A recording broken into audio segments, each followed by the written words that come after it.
क्या भारत कर्ज के जाल में डूबता जा रहा है? अक्सर आपने खबरों और सोशल मीडिया पर सुना होगा, भारत के ऊपर लाखों करोड़ों रुपए का कर्ज है। लेकिन आप जानते हैं असल में कर्ज कितना है?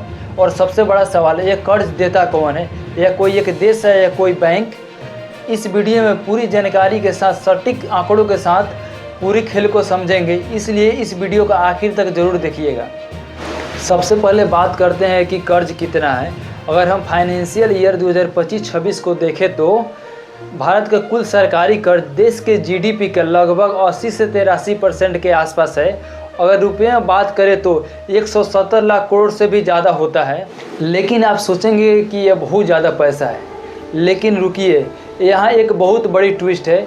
इस पूरे कर्ज को दो भागों में बांटा गया है, आंतरिक कर्ज और विदेशी कर्ज। आंतरिक कर्ज वो कर्ज होता है जो सरकार अपने ही देश के अंदर से लेती है। भारत के कुल कर्ज का 95% हिस्सा आंतरिक कर्ज है। विदेशी कर्ज वो कर्ज होता है जो सरकार विदेशों से या विदेशी संस्थाओं से लेती है। भारत के कुल कर्ज का 5% हिस्सा विदेशी कर्ज है। अब सवाल आता है, कर्ज देता कौन है? जब सरकार को देश में रेलवे, हाईवे या एम्स जैसे बड़े प्रोजेक्ट बनाने होते हैं और टैक्स से उतनी कमाई नहीं होती है तो सरकार कर्ज लेती है।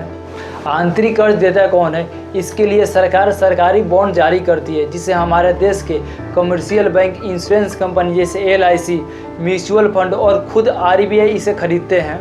यानी सरकार एक तरह से देश के सिस्टम से पैसा उधार लेता है। इसके अलावा आप जो पैसा पोस्ट ऑफिस और PF में जमा करते हैं, उसका भी एक हिस्सा कर्ज के रूप में इस्तेमाल करता है। विदेशी कर्ज कौन देता है? जो हमारे देश पर 5% विदेशी कर्ज है, वो किसी एक देश से नहीं मिलता है, वो मिलता है वर्ल्ड बैंक, IMF और ADB जैसे बड़ी संस्थाओं से। इसके अलावा द्विपक्षीय समझौता के तहत हमारे मित्र देश हमारे विकास के लिए कम ब्याज पर लंबे समय के लिए कर्ज देते हैं। आप सोचेंगे, इतने बड़े कर्ज के कारण भारत की हालत श्रीलंका और पाकिस्तान जैसी हो तो नहीं सकती है? इसका सीधा जवाब है नहीं, क्योंकि इसके 3 बड़ी कारण हैं।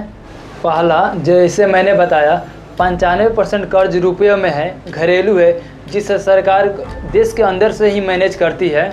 दूसरा, भारत का विदेशी मुद्रा भंडार बेहद मजबूत है, जिसे हम अपना विदेशी कर्ज आसानी से चुका सकते हैं।